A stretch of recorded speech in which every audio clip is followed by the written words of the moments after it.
On the eve of Christmas in Bristol, England, Santa Claus stops by a bar to have a glass of beer during his break. He has a little conversation with the bartender and a mall Santa by his side about the kids of nowadays. He says they don't believe and always demand for new and advanced toys every Christmas. He exclaims that this might be his last Christmas. He then sips his beer, gives the bartender a gift for her grandson with his name on it, and heads straight to the roof. The bartender is confused as to why he isn't using the normal entrance but rather the door leading to the roof. He follows him to see if everything is alright with him. When she gets to the roof, she becomes shocked seeing him flying in the sky with his sleigh. In Greenwich, Connecticut, Jason Lightstone is waiting for Linda, his wife. Well, not really his wife. They are separated. He is waiting for Linda and his daughter, Trudy, to pick him up at his mother's mansion for a family Christmas. When they get to the entrance, Trudy asks Al what his Christmas wish was. Al says he wished he wouldn't work on the eve of Christmas, but here he is. Santa didn't grant him his wishes. After wishing them a Merry Christmas, they head to the Lightstone mansion.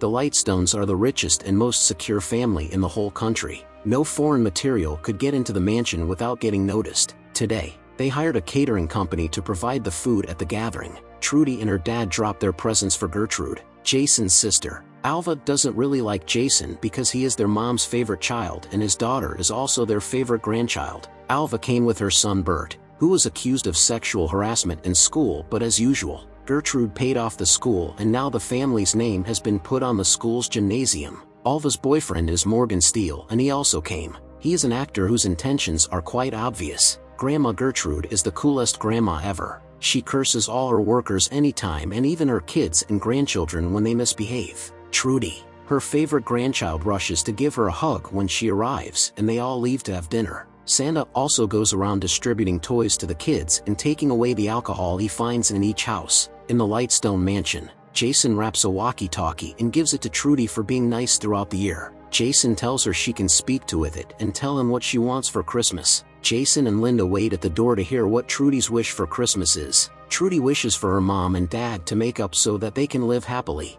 Linda immediately walks away when she hears that. Just then, Santa arrives at the Lightstone mansion and goes down their chimney with his magic. Santa helps himself with the cookies and milk, Gertrude's expensive alcohols, and finally, he takes a seat in the massaging chair. While this was happening, the group of caterers supplying food in the mansion unveiled themselves as mercenaries and took over the house, killing everyone that came their way except the Lightstones. Gertrude's guards reach for her immediately, sending her to a secret room in the house, but when they get there, Scrooge, the leader of the mercenaries, shows up. The guards try to beat him up, but he overpowers them and kills them both. Santa hears the gunshots and begins to run for his life. He just came to deliver presents, but the fun he met there made him spend more time than expected. Scrooge directs the Lightstones to the hall and asks some of his men to go around the house and find the others, and also kill anyone who isn't a Lightstone. Linda and Jason quickly grab their daughter to try and leave the house, but one of the mercenaries finds them and takes them to the hall.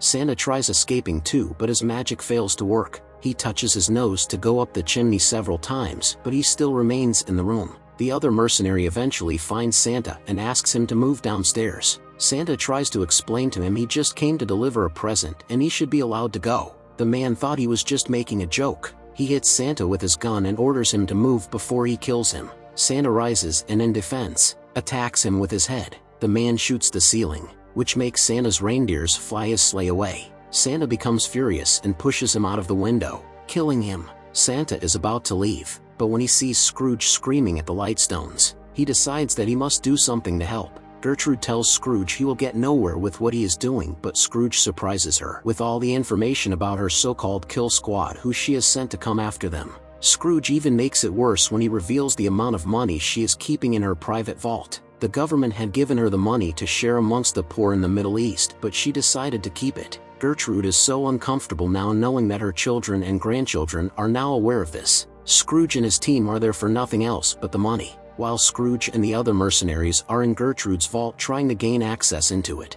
one of the mercenaries calls in to tell him about their dead fellow. She thinks he accidentally fell from the window, but Scrooge disagrees with her and claims someone is pursuing them. When they leave, one of them stays behind and he finds the cookie Santa ate and begins to look around for their fellow's killer. Santa finds a telephone in the game room and tries calling for help, but all the phone lines are down. He hears footsteps approaching and hides behind a pillar in the room. He then begins to look for a weapon inside his bag. He lays his hand on a doll, appears behind the mercenary and hits him on the head. Santa grabs the gun and pulls the trigger, but the mercenary's gun is set to safety. Santa still finds a weapon to use on him.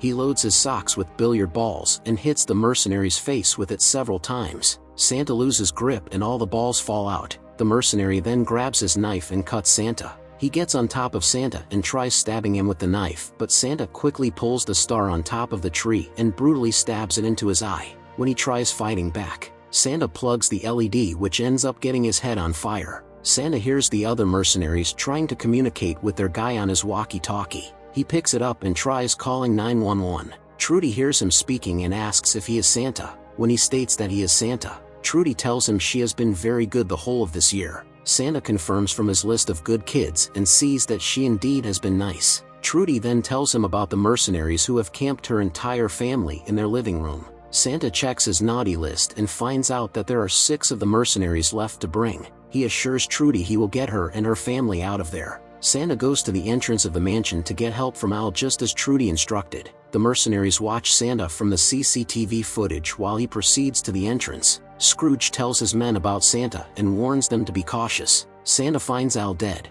Just when he is turning to leave, he hears Scrooge talking to him through the walkie-talkie. He replies him and tells him his fellow's head is on fire. Santa tells them to let the Lightstones go so that he can continue delivering his presents. Scrooge tells him to be brave enough to reveal his real identity and stop covering up as a Santa. When Santa still insists he is the real Santa, Scrooge promises to kill him when he lays hands on him. Scrooge then unleashes his anger on the Lightstones. He threatens to torture each person with a nutcracker until they reveal who Santa really is. Scrooge starts with Jason to show them he is serious. He breaks his hand with the nutcracker. When Scrooge proceeds to torture him further, Trudy yells at them to leave her daddy alone or Santa will get mad. Scrooge then asks her who Santa really is. Jason comes in saying Trudy knows nothing, and this lands him a heavy punch in his stomach. Trudy then says Santa is his friend and he has promised to save them and beat Scrooge up. Jason tells Trudy there's no Santa and that adults just say there is Santa to make kids feel better. Trudy, out of disappointment, leaves the room and hides herself in the attic. She then calls Santa and tells him her current location.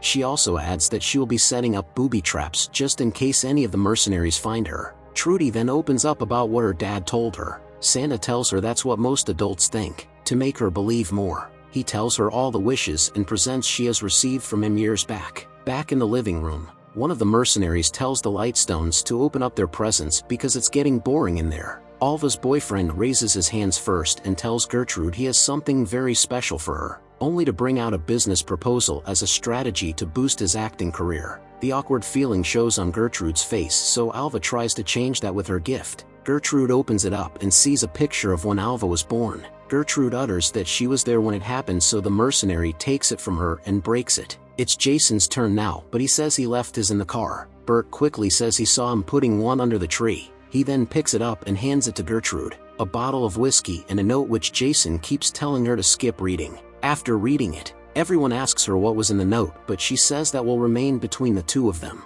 While they continue unboxing the presents, Santa tells Trudy about who he was before Santa. He was a warrior that easily got rid of anyone that appeared in his way with his skull crusher. Hearing that, Sandy urges him to go back to his old self and fight for them. He leaves the room and begins to hunt the mercenaries down. He ends up being trapped in a chair instead. Trudy watches from the attic as they interrogate Santa. Santa mentions all their names, their real names, and they wonder who he is. Later, Trudy puts some styrofoam in the air vent to confuse the mercenaries. For some minutes, they all think it is Santa using his Christmas magic to rain snow until Scrooge tastes it and realizes they are being tricked. Santa quickly touches his nose, goes up the chimney and lands on the roofing. Soon, Gertrude's kill squad arrives. Gertrude hears them and tells the mercenaries their lives will be ending in no time. Alva's boyfriend suddenly jumps out the window to be the first to tell the kill squad about the mercenaries. When he appears in front of them and introduces himself, they bring out their guns and kill him. Gertrude's kill squad is now on Scrooge's side. Scrooge tells them about Santa and they all assemble to kill him. The rest of the team gain access into the attic and find out the money's all gone. Santa sneaks into an abandoned building, and just as the kill squad sets out to break into it, Santa finds a hammer and makes good use of it. Back in the hall, Scrooge fires his gun everywhere asking for the whereabouts of the money. He threatens to shoot everyone and immediately he brings out his gun. Jason tries raising up his hands to speak, but Gertrude signals to him with her eyes not to say anything. She tells Scrooge it's in the vault because she knows he doesn't have the key to it, but the leader of the kill squad shows up and says he opened the vault for him and there was no money in there. Scrooge then utters with conviction that one of her kids might have moved the money from the place. Santa handles the kill squad perfectly and proceeds to set the Lightstones free. Jason confesses when Scrooge points his gun at Linda. He states he stole the money so that he and his family could have the perfect life they always dreamt of. The note Gertrude read and kept the information to herself. Two mercenaries find Trudy, but they fall for her booby traps, and just when one attempts to deal with Trudy, Santa arrives and saves her. Gertrude, Jason accompanied by Scrooge and the kill squad step out to look for the money Jason stole. Bert, Linda and Alva manage to kill the only mercenary left to watch over them. Trudy then reunites with her mom. Santa also introduces himself to them and hands Linda a gun to stop Scrooge and the others. Linda takes down most of them while Santa does his part. The kill squad together with Scrooge leave. Santa runs after them while Linda and Jason take the rest of the kill squad out. After bringing them down, they kiss, putting a smile on Trudy's face. Scrooge and Santa get into a fight. Santa touches his nose while holding on to Scrooge. It sends him up the chimney and kills Scrooge since he doesn't possess the power to go up. The Lightstones arrive. Seeing Santa almost dead, Jason burns a portion of the money to keep Santa warm, but to no avail. Trudy and his family begin to recall the good he has done for them and say they believe in him just like Trudy does. This miraculously brings him back to life. His reindeer appears and he goes back to delivering the presents. The end.